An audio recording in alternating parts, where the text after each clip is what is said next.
Hi, and welcome to the Idea Center Career Corner. I'm Dr. Carol Parker Walsh, Assistant Director with the Idea Center, and this video is about networking and job search tips using LinkedIn. Now, one of the things you need to understand is that LinkedIn is a powerful way to network.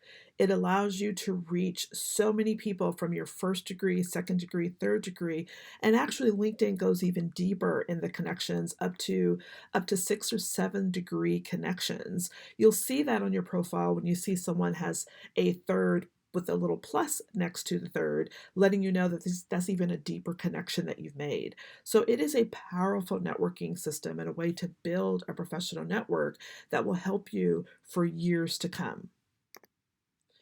You want to start building that professional network by discovering your existing connections. And the way to do that is to click on My Network in the top of the navigation section to find people you already know. So start building those connections by going after and connecting with family and friends, current and former colleagues and students, current and former managers. LinkedIn's People You May Know section also will improve over time as you build your connection. So, as I said in a previous video, LinkedIn considers an active user someone who has 500 connections. So, this is a great way to start just building that connection. If you go in once a week and just start connecting with people that you know and then expand to other people that LinkedIn will advise you to connect with, it'll allow you to really build that powerful network system. Also, you can search for new connections by using the search bar at the top to look for people by name, by company, by location, or those important keywords that we talked about so that you connect with people in your industry or certain companies that they work for. Or if you want to move to another part of the country, you can connect with people in that geographic area. So, LinkedIn gives you powerful ways to be able to, again, expand your network and make those connections. Now, who should you be reaching out to LinkedIn? Certainly people that you have something common with, people you have an interest in a particular job or to work at a particular company, and people who may be able to connect you with someone who can help you to achieve your goals and expand your network. And what should you say when you connect with them? Well, your elevator pitch for one, which should say who you are, but you should definitely include how you came across their profile and how you would see them being able to support you. Be brief, be succinct, and to the point, but you definitely want to let people know, hey, I'm looking to expand my network. I'm looking to make connections in certain industries. I'm looking to do informational interviews. I'm looking to connect for internship or job opportunities. And I would love to be able to connect with you to see if you can maybe introduce me to someone, or if you had information, or if you would be able to sit down with me to give me some tips or pointers. These are the type of things that you want to say when you're making your connection. LinkedIn members are 4 times more likely to get hired when there's a referral. So, by building that network, you are more chances of getting a great referral that'll get you into a job that you ultimately want. Now, as I said before, you want to ask for informational interviews. This is a perfect place to go find people to talk with. So, the purpose of an informational interview is for you to gain advice on your own career path, to learn about an industry that you're interested in, to learn about a specific company you like to work for, and to establish a professional bond. After your informational interview, professionals may also consider you for future job openings after they learn about you. So while you may be doing an interview and nothing is open currently, when something opens, you'll be top of mind. And you can also reach out to other alumni and do informational interviews with them if they're working for companies or doing work that you're interested in or you can see yourself doing as well. Ask for referrals, right? Job referrals are a great way to be able to, remember, 4 times more likely to get a job by reaching out to your connections at companies you intend to apply for. So make sure that you include why you're interested in that specific job and that particular information and that particular position. And you want to show your appreciation for your connections consideration, like, thank you for reaching out to me. And here's a sample right next to it. Now, did you know that more than 60% of the workforce has referred someone to work at their company? So it's important that you make these referrals. Also, you want to request recommendations. Recommendations on LinkedIn are like references from people in your network, so they definitely serve that purpose. And future employers or hiring managers may check out your recommendation section to see if you have those particular things listed on your LinkedIn profile.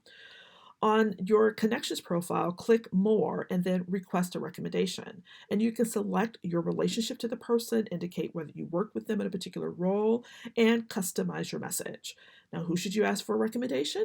Current and former managers, current or former colleagues, even those that were not directly on your team, but who you've worked closely with, and people who have mentored or advised you professionally, including faculty, volunteer positions, or internships where you've had people who have had some semblance of understanding about you and the work that you do.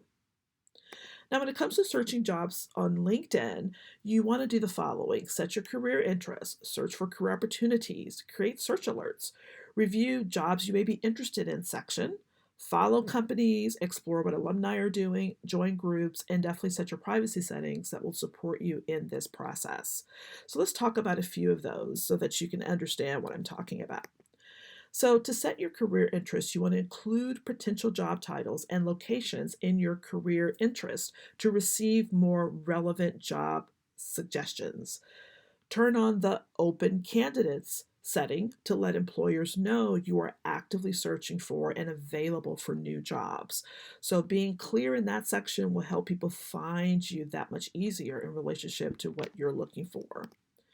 You also want to search for career opportunities. So use LinkedIn search filters to find jobs and internships. You can do that by keywords, job title, companies, location, functions, experience level, and the date the job was posted. This will be super key for you to be able to really narrow in what it is you're looking for. And when you add searching alerts, clicking on the job alerts, it'll notify you of those things if you've created them by things such as keywords, job titles, the company that you like, the location that you want to end up in, and that could be locally or internationally, the function that you're looking for, the industry that you see yourself in, the experience level that you want, internship, entry level, experienced, or the date the job was posted. So you can click an alert for you to be able to get notified of those particular positions that you want to find. The other thing is to join groups. Find and join groups of professionals to give you career advice and to get career help and resources. And you can do that by filtering the groups in the search bar. So join groups that are in your industry.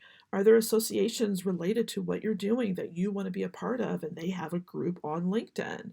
Are there local groups related to your profession or industry interest? And what about alumni? Join George Fox has an alumni group on LinkedIn, so be sure that you join that so that you're hearing the conversation that alumni are having. And when they're talking about looking for jobs or asking, do people know someone specifically to fill a position they have open in their company, you may be one of the first to know because you're in that group. Finally, make sure your privacy settings are set in such a way that allows you to be able to actively engage appropriately on LinkedIn. So click on the Me icon at the top of your LinkedIn homepage, and in the drop menu, select Settings and Privacies to begin managing your preferences. For example, you can change the language that you use on LinkedIn, you can change your password, and more importantly, you can control the notification preferences. For example, if you're making changes on your profile and you don't want the world to see, you can set a preference for that. If you want to make sure that you're notified if people are looking at your page or looking you up or reaching out to you, you can set that as well. So manage those privacy settings to your advantage so that you can take the best advantage of LinkedIn as you network and as you job search and really take advantage of this powerful system. Thanks for watching this edition of the Career Corner, and stay tuned for more and check out the other videos we have available here on our YouTube channel.